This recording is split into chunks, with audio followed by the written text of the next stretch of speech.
Yun, good morning mga busing. Welcome ulit sa aking YouTube channel. So, for today's video, ipapakita ko sa inyo kung paano ako maglagay ng ng mga tiga sa ating octopus lure jigs. Ito, bubuhusan ko ngayon ng tiga itong mga butas niya. Bale, ang lalagyan natin ngayong araw ay tatlo. Itong isa, yung kasama ng ginagawa ko doon sa ating part 3. So, bale ngayon mga busing, nasa part 4 na tayo na paglalagay na tayo ng tingga, part 4, para bumigat na yung ating mga octopus lure jigs. So yan ang gagawin natin. Bali ito mga busing, matagal ko na itong pinaklas at inayos, sinander. Ito ang pinaka mabilis kainan na octopus jigs. Hindi ako nasisiro dito. Bago ito yung isang klase naman, bagong gawa ko to nung kahapon.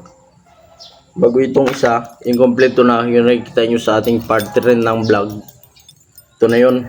Ngayon gagawin ko na ng tingga dito, lalagyan. So papakita ko sa inyo mga busing yung mga gagamitin natin. Yun mga busing, bali ito yung lalagyan natin, tatlo. Nakikita nyo may mga butas na sila. Yan o. Yan, makikita nyo may mga butas na. Ito, may butas na. May stainless na rin sa loob. Itong stainless na ito mga busing, paliwanag ko lang ito. Ito yung nakakabitan natin ng ng stainless pataas. Ito, yan ang sabitan niya. Bago ito ganun din, ayan o. Meron na yan. Pataas, ayan o. Bago ito meron din, ayan o, nasa loob. Inipit ko ng nylon. Ayan o. So ang kakailangan natin mga busing ay tingga. Ito, meron akong tingga. Bali ang tingga na ito ay sa bawat isang ganito, isang octopus jigs, ang bigat niya ay 0.9 kilos. Depende minsan busing sa sa kung malalim o mababaw. Gumagawa ko ng may 1 kilo, may 0.9, 0.8. Ngayon ang gagawin natin ay 0.7 lang. So kailangan natin ng gunting bago itong papel. Ito, papel na ito. Ang purpose nito mga busing, pag magabuhos na tayo, ganyan siya, dito natin ilalagay mga busing yan, dyan, nakapaganyan, para pagbuhos natin ng tingga, yung tingga ini matatapon. Ganyan siya.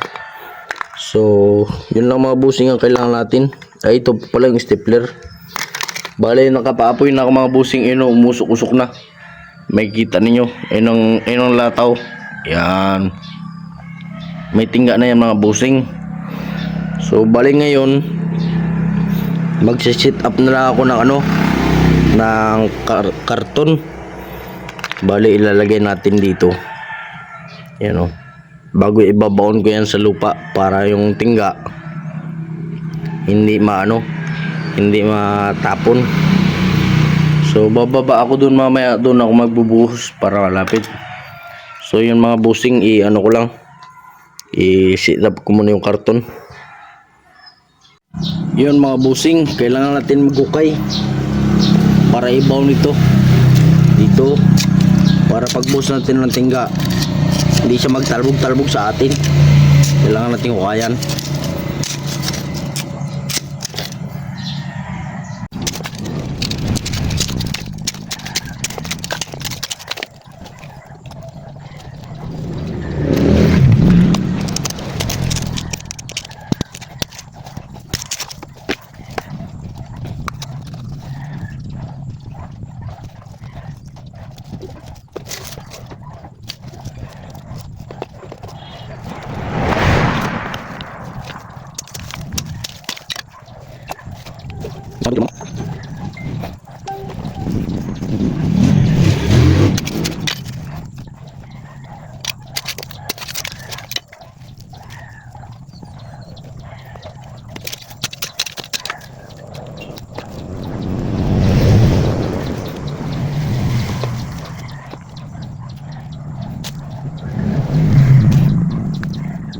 Yun mga busing, bali ganyan lang itsura niya. Nakalagay itong karton. Bago nilagyan ko ng lupa para pagbuhos natin gano'n ng tingga, hindi siya magtalbo sa atin at maganda yung kalalabasan. So hintayin natin maluto yung tingga. Ayan o, niluto kong tingga. Ayan. So ibubuhos natin yung mga busing. Yan natin ilalagay. Yun mga busing, luto na. Magalaw-galaw na yung ating tingga. So i-prepare natin ang ating bubuhusan dito. Yan, para makita ninyo.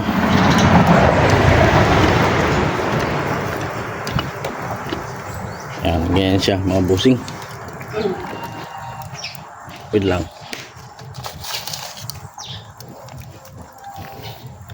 So yung mga busing, kukunin ko na yung tingga dahil mainit na ito. Luto na. Ayan mga busing, magalaw-galaw na. So dahan-dahan natin ibubuhos.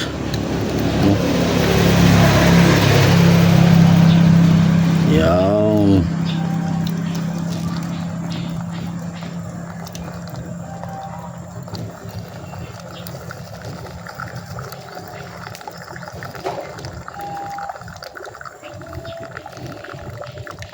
Yan mga busing, hintayin lang natin na maglamig para makita natin yung shape. Nagbago na yung ko.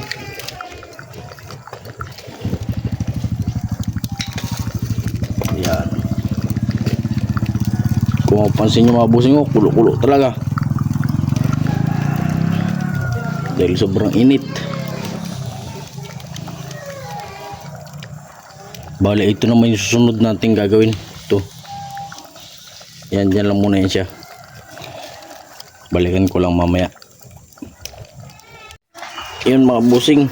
Bale, yung isa nalagyan ko na rin ng ng karton. So, ito tatanggalin na natin. Titingnan natin.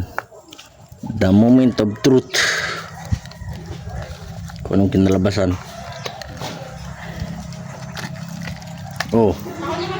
Kita nyo mga busing. Ayan lilinisan na lang. So palamigin pa natin ng mga busing dahil grabing init nyan. Grabing init ito. Palamigin ko muna bago natin linisan. Ayan, makikita nyo may mga sobra-sobra. Lilinisan ko lang yan mamaya. So yun lang mga busing. Maglagay pa tayo mamaya ng isa. Magkain muna kami. Lagyan pa natin isa. Yun mga busing, ito na. Yun ang kanyang kanyang lamig. Pwede na hawak So mamaya papakita ko sa inyo paano linisan to. Bali may kawil na rin yan siya. Lagyan ko na ng kawil. So linisan natin mamaya. Bago itong isa, sinit up ko na rin. Ayan makikita nyo. Bago nagpa-apoy na naman ako. Yan ulit yung latak. Ayan. So hintayin natin ulit. So yun, luto na mga busing. Bali set up naman natin camera. Yan, magbubuhos na naman tayo. Bago. Ito, mga busing makikita nyo. Yan, buhos ulit, tandaan.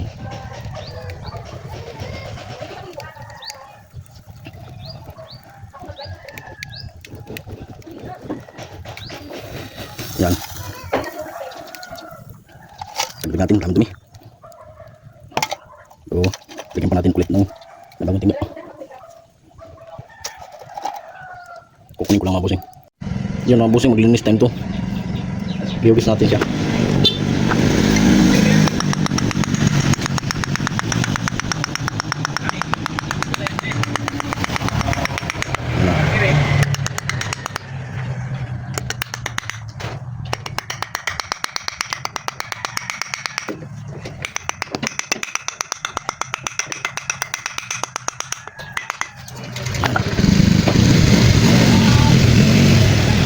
Yan mga busing. Yan yung ano natin. Nagawa ngayong araw. So sana may natutunan kayo sa pagkabit ng ating tingga sa ating octopus jigs. Yun lang.